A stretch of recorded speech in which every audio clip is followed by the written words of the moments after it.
you can get within reason as high a response rate as you want. It's just the matter of what levers do you want to pull to get there.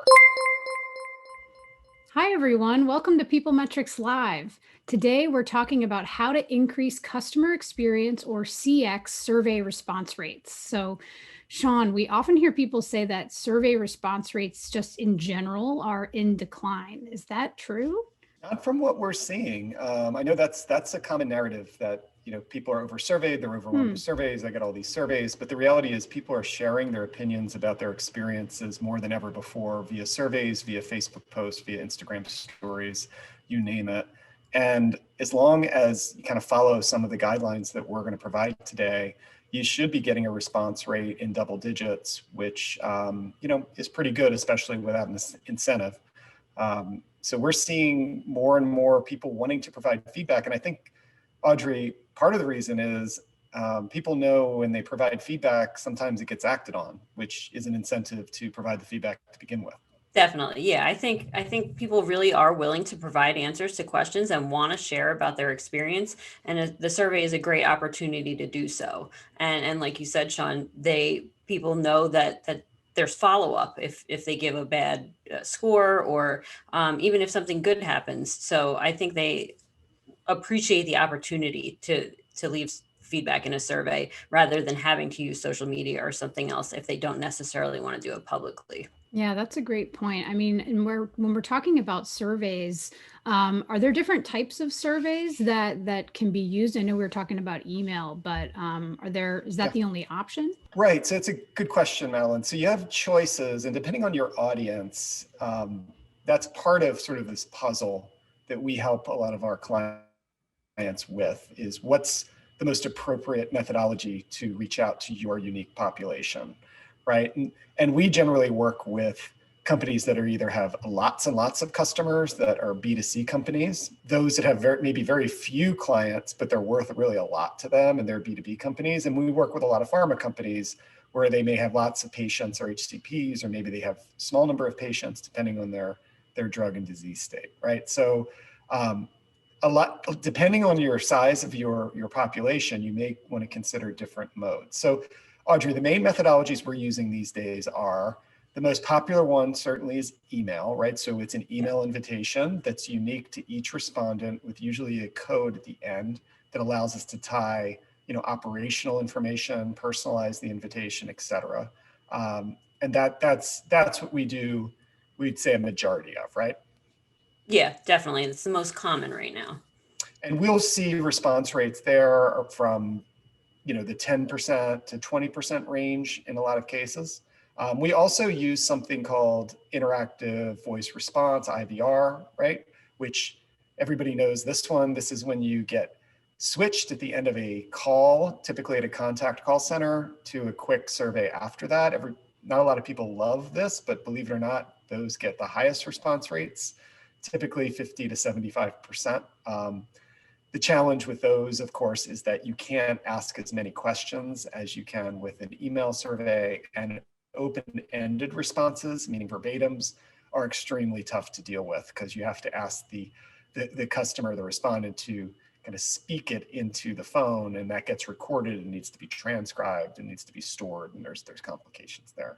But we do some of that, right, Audrey? I mean, that's always a good option for contact center touch points. Yes. Yeah. We always kind of laugh about it, but we've seen some really good response rates and some valuable feedback coming out of it. So I wouldn't discount it. I think it depends on your customers, like we said in the beginning, but for touch points that are call heavy, it makes sense in a lot of cases. Absolutely. And the other, I think, emerging one is SMS or text, right? So we're seeing more people, more clients interested in that and implementing that. And, Audrey, I know a handful of your clients are doing that right now. Yeah, we're doing this more than ever before, where we send a text message with the link to the survey, and it's similar to email, where it's a unique code for each respondent, so we can still tie that operational and touch point data together with the response for that really robust reporting. And it's great because people are looking at their phones all day. So it's easy to capture their attention with a text, and they can click right into the survey from that text message. Right, and we'll see a boost compared to email surveys for text. You'll be able to see a 10% or more boost in response rate there. The challenge with SMS text is you do need permission from your customers to send that text to them. Some people still have data plans where they're charged per text, so you don't want to get in trouble with them or the FCC and all those things. So you do have to have a marketing consented list of customers to send those texts to. But I compare it to kind of what email was like maybe 10, 15 years ago, where most people had phone numbers back then of the customer, and those were landlines typically, and people were calling them. And email was like, oh, we got to send email, but not a lot of people had the email, and they had to get permission. Now everybody has the email. That's sort of like a foregone conclusion, but that's kind of what is going on with text these days. It needs to be part of your marketing plan in order to, get permission from your customer to both obtain that, store that somewhere, have it connected to the record, pass that along to whoever your partner is when you're reaching out to get feedback. But those are the main, Madeline, those are the main methodologies that we see out there. And, there's trade-offs for each one, and they'll get you varying response rates. Certainly the email is the least expensive, right? So that's why people go with it, right? The other two have an additional cost, right, Audrey, in terms of SMS and IVR. Yeah, you have to work with a partner for those. So, both with SMS, you need the opt-in. You need your customers to say that they're willing to receive text from you. And then you have to work with somebody who's actually going to send them, the communication provider who can actually send the text. So it feels challenging to set up, and it's not particularly painful, but once you do it, we've seen some really good response rates. Hi, it's Madeline. Thanks for joining us for PeopleMetrics Live. If this is your first time watching, PeopleMetrics Live is a weekly live webinar session where experts from our team answer your questions about customer, employee, and patient experience measurement and management. And sometimes we show you how you can achieve your goals using tools within our experience management platform. We've been doing this for over 2 decades now, and this is a great way for us to share our knowledge with you. You can sign up for upcoming sessions of PeopleMetrics Live at www.peoplemetrics.com/events and bring a friend. When we're talking about response rates, I know you said between 10 and 20 for some of these different methods. Is there kind of a general number across all survey response or all survey types between IVR, text, and email that you'd say is generally a good response rate or acceptable response rate for surveys? So I'd say we always want to see a double-digit response rate. If you can get to 10% or higher, then that's a really healthy response rate, and we think we're capturing a good amount of feedback. Again, you want to think about B2B versus B2C. B2B clients, where each of their customers has a high value and is very important, we want to see a higher response rate than 50+% to make sure that you're reaching those valuable customers. Yeah, I think this is the other reality. You can get within reason as high a response rate as you want. It's just the matter of what levers do you want to pull to get there. Now, there's some that are costless levers, essentially, that everybody should be using, and we'll be going through a couple of them now.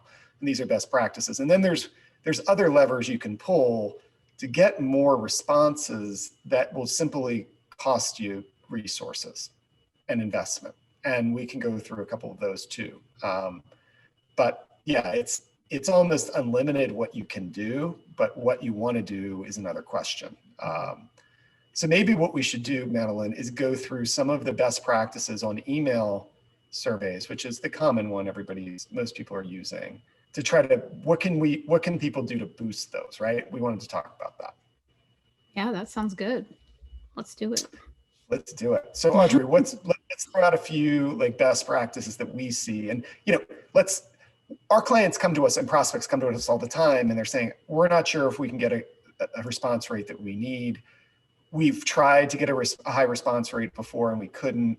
And one of the things I think we've been able to figure out over 20 years is basically how to get the highest response rates possible within, a budget that's reasonable. So it all starts with the invitation, right, Audrey?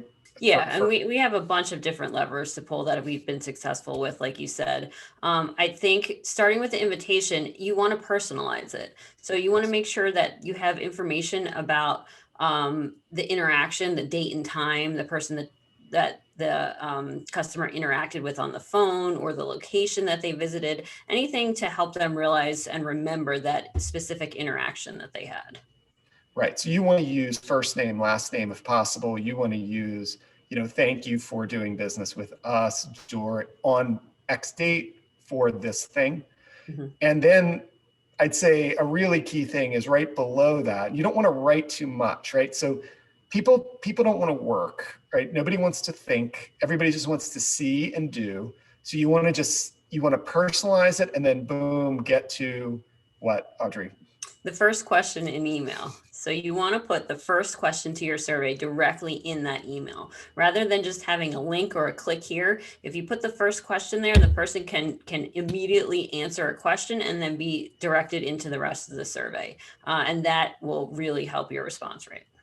I always compare this like going to the gym or working out. We don't go to the gym because of COVID, right? But people do work out at home or whatever. It's the hardest thing to do is starting anything. If you make it super easy for your customer to start the survey, they'll generally finish it. And that's why a really nicely designed, say, net promoter score question, which is often the first question asked on these surveys these days, directly in the email is so much better than this, long link with a bunch of numbers at the end. Mm-hmm. Right? Because it feels like they're part of something that's easy to do when they see the question. When they see a complicated link, they don't know where that's going to go. They don't, it's just different. So you get them started and you'll see a big bump in your response rate just from that. But don't make the invitation too long. Madeline's a marketer and she taught me this. Things that are below the fold, right? Madeline, meaning below the eye, when you first open, they might not even ever read it. So you need that question to be visible within the fold, within the first, visibility. Right. And I think that's the other thing my marketing brain thinks about the A/B testing on the subject line too, right? Mm-hmm. Being clear about what this email's about.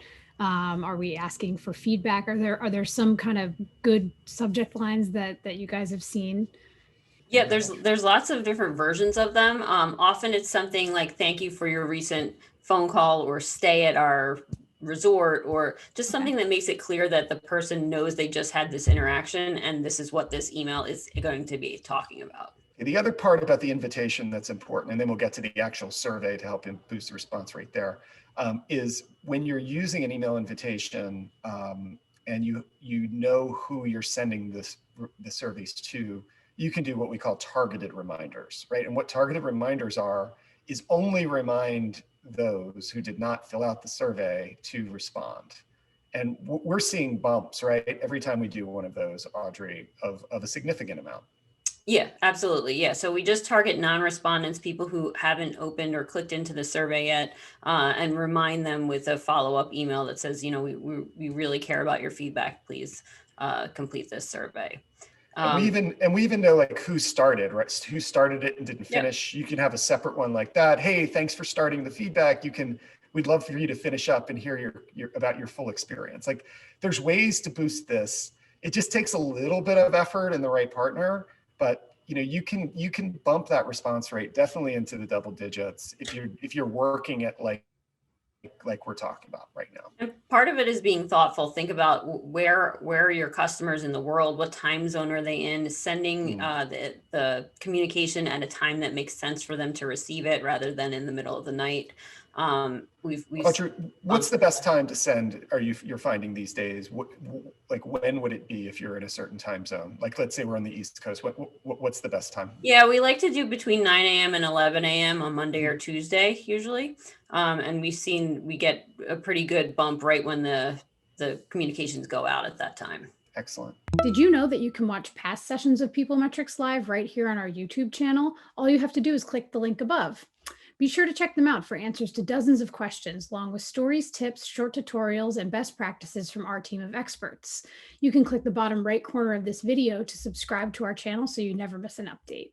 Anything else on the invitation that we want to talk about before we get to the survey, Audrey? This is for the survey too, but it has to be mobile friendly and device agnostic. People are, doing their feedback and work on all different kinds of devices. So it needs to just work on whatever your customers choose to use. Definitely. Yeah, let's jump into the survey, right? So mobile friendly for sure. And part of mobile friendly means not too long. Mm-hmm. Okay, so these in your invitation, you should be telling the customer exactly how long it's going to take. You should be testing that before doing that. And you definitely shouldn't fib and say it's going to take 2 to 3 minutes when it takes 10. That's you're going to get, it's called expectations disconfirmation, right? You're going to get a lot more people, having their expectations not confirmed and dropping off than if you just would have been upfront in the beginning that it was 10 minutes. But transactional surveys, which is a lot of the ones we do, and maybe I should just define those. Those are after some sort of event or touch point or moment of truth where your customer's interacting with your company. Common ones are, a call to the call center, a visit to a store, somebody visiting the customer's home, some sort of digital experience on a website, app, or portal. It's something that happened, right? And as soon as that happens, typically then a survey is sent. And those surveys should definitely not be long. They should be, 2 to 3 minutes. It should be short and sweet. And you should be getting at, NPS is kind of common these days to find out about, but it should be, how was the most recent experience? Was there a problem? If there was a problem, what was that? And was it resolved? Those are the main things. That's basically all you need. There's a lot of other things you could ask on these, but you kind of need to get to it. I think that's an interesting point to make too, that the point of a transactional survey is to be feedback about that moment in time. Mm-hmm. It's not a longer form, more general survey, right? Like a relationship survey. Right. Relationship surveys are much broader, where you'd be asking about the overall relationship your customer has with your organization. And that would usually we ask about like anybody who interacted with you over the past year and thinking about their overall experience with you over the past year. Then you get into a lot more detailed questions about how they interacted. You can even ask them about your competitors and how you compare to your competitors, the experience they may have had with them. And it's more of a involved thing where it can be 10 minutes or so. And you might even offer an incentive for that if it's long enough where you don't think people are going to fill it out, right? Audrey, we've certainly done that. Or sweepstakes type of thing where you incent people to participate. What else about the survey, Audrey, you think is key to think about with boosting response I rates? think limiting the number of open ends, just using open-ended questions only where they really make sense and where they're important. If you have too many open ends in a survey, people are going to drop out. And so that's part of making it the easy to complete, that people can provide their answer to a question and they don't have to continually type things in. An open-ended question is where you're basically like a free form text field, right? Exactly. Okay. Absolutely. And those questions are super valuable. So use them wisely, right? So, what we're typically doing is we're asking either why after NPS or the most recent experience, right, Audrey? Exactly. And then definitely you need to ask them to describe a problem if they had one. But if the customer didn't have a problem, they're not getting that question. Right. Yep. So that's another way you can limit. But you're really getting context. But if you have, I know it's tempting to have an open end after every question, but just don't do that. Right. Because one of the reasons is part of response rates is your customer's experience with your survey. And that's another touch point. This is my book, Listen or Die. And there's a chapter all on this in Listen or Die too, by the way, a book that I wrote a couple of years ago on survey health. And a lot of what we're talking about here is in that chapter. But you have to think of your survey experience as a key touch point with your customer. And if you can't waste their time, and they don't want to fill out any more questions than they absolutely have to. So, customer experience surveys aren't a place to test reliability and validity of questions. It's not an academic survey. It's not like you're trying to trick them to see if they're consistent on 2 different questions. This isn't where you should be doing that, right? It just should be straightforward, as few questions as possible, because it's all about action. That's what customer experience management is all about. It's the management part. It's right? Audrey, it's like, okay, my customer had a poor experience yesterday. We got to do something about it. Mhm. Or, man, all of our customers had a poor experience this week because of some technical difficulty. We've got to respond to this. Yeah. I talk to clients all the time about, what is the goal of asking this question? And then is the feedback actionable? And if it's not, then what are you doing with it? Do you really need it? And the answer is likely no. And so that's how we try to keep our surveys short so that the feedback is actionable. You can do something with it. And it allows your customers to provide the feedback that they actually want to provide. Exactly. And if you do all those things that we're talking about, you are going to see response rates go up. Why don't we go into a few fun esoteric ones, like if you had unlimited budget, how do you get the biggest response rate possible? Right? So obviously giving them a huge incentive, you will get more people to fill it out. So if you gave everybody a $100 gift card to Amazon, likely you would get a lot more responses. But here's a funny thing. I did an experiment early in my career. We sent everybody who filled out a survey, the incentive was either a $10 bill to half, and it was a $1 bill to the other half. And do you know that the response rate was not significantly different between those two? Wow, that's so interesting. Money's money. Yeah. Yeah. So there is diminishing returns around the amount of the incentive that you provide to get the response rate you want to get. But so incentives are fine. Like every person that gets really expensive, sweepstakes are much better. But we've done some other things. Like we've worked with some really high-end clients where they had a limited number of clients, and they wanted to have like a unique experience. And one time we sent out a really super nice letter on the client's letterhead, FedEx to each client, explaining how much we appreciate their feedback, giving them the opportunity to go on to a unique URL for them, type that in and fill out the survey. And we also sent them a survey invitation, which resulted in response rates above 40%. Wow. Our founder and CEO, Sean, wrote an amazing book about customer experience management called Listen or Die, 40 Lessons That Turn Customer Feedback into Gold. It's a deep dive into best practices for CX measurement and management strategy based off of Sean's years of experience in the space, and you can easily read it front to back on an airplane ride. Pick up your copy today. It's available now on Amazon. That makes me think, are there certain types of businesses where, you mentioned like a smaller group of clients or customers where it's more important to increase your response rate?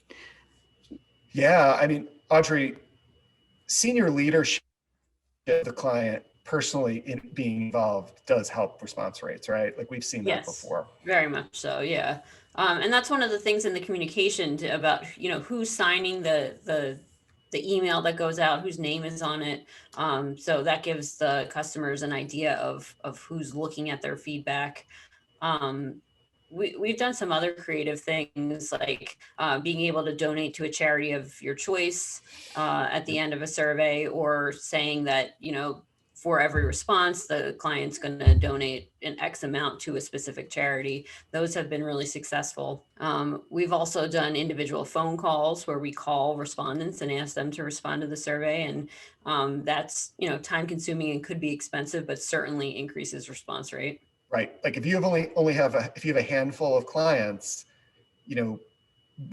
there's like layers of push that you can do, right? The first layer is the email invitation and reminder. If you're not getting what you need, then it could be like more of a all hands on deck type situation where you're giving friendly calls to people and saying hello and thanking them for their business, but saying you would appreciate if you filled it out. So if there's a will, there's a way with response rate. That's what I always say. But you just have to know what some of the best practices are, which I think we've covered, a majority of them in this PeopleMetrics Live. Agree. Yeah. Yeah, definitely. This is what I like about this is how so many of these are small tweaks, change how much text you have in your email invitation, or, just switch up the subject line or the time that you send it. Those are things that are pretty small, but can make a big difference. So it's cool to hear that you can get as creative as you want, but there are some easy ways that you can increase that response rate too. And I actually think that leads into some of the questions we have here, which one is actually kind of going the opposite direction. What do you do if you have a lot of responses? Like if you have a really high response rate and you're overwhelmed in all these open ends and answers to your surveys? That's a good problem to have, first of all, right? Yes. Right. And, I think it only becomes overwhelming if you have sort of a alert management program where you're responding to customers who have a poor experience. And Audrey, we've helped our clients kind of rank those people on how to prioritize that follow-up, right? So if you're a B2B company, you should be following up with everybody. There is no ranking. But if you have a B2C and you just can't possibly keep up, then you can look at things like customer lifetime value. You can look at things like, spend in a recent period of time to start to evaluate the priorities of maybe an in-person follow-up versus a digital follow-up that everybody at least should get. Any other ideas on that, Audrey? Yeah, I mean, I think setting alerts based on those things that you mentioned and based on specific survey responses where if a respondent is a detractor, it makes sense to send an alert to someone in your organization to let them know that they need to follow up. People who have problems, or now we're doing things where if feedback mentions COVID precautions that are not being handled well, that we send alerts to people to follow up directly with those things because they're so important. Yeah, that's good. And I'm looking at a couple other questions just about, we just gave so many tips today about different ways that you can increase your response rate. This is I'm going to combine two questions into one, but one is, out of everything that we have said today, what is the number one thing that you think will have the biggest impact on increasing survey response rate? And and part two is, looking into the future, what's the one thing you should do to maximize your response rate? Why don't you take the now, Audrey? I'll take the future. Okay, so now I think the biggest thing, if you're not doing already, is what we mentioned earlier, is first question in email. Is replacing that really long, crazy looking link with the first question directly in your email, and you'll see a very fast boost in response rate from doing that. Yeah, just to add to that a little bit, and just making sure that first question is mobile friendly. Yes.